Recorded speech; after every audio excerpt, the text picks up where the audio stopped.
Dari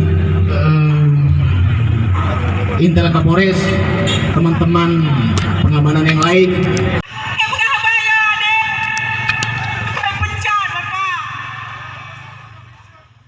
Syederalun, sudah 3 hari puluhan tenaga sukarela kesehatan Rumah Sakit Umum Daerah Cutmutia atau RSUCM Kabupaten Aceh Utara masih melanjutkan aksinya di Rumah Sakit milik Pemkab Aceh Utara tersebut pada Rabu 12 Oktober 2022.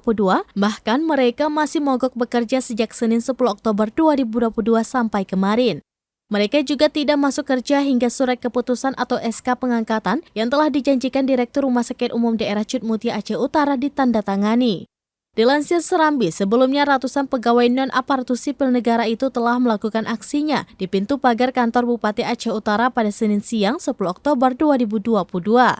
Lalu pada siang menjelang sorenya, puluhan tenaga sukarela tersebut kembali melakukan aksi demo di depan RSUCM Aceh Utara. Bahkan sebagian dari mereka berdemo hingga malam hari. Akibatnya, jumlah yang bertugas di Rumah Sakit Umum Daerah Cutmutia Aceh Utara berkurang drastis sehingga mengganggu pelayanan kesehatan.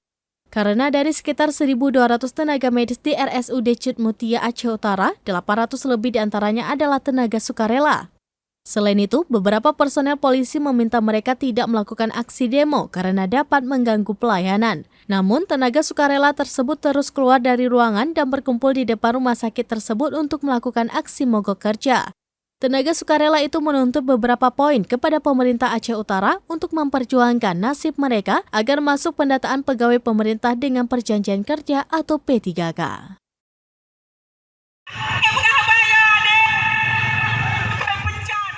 Dari Lok Semawe, Zaki Mubarak, Serambi On TV.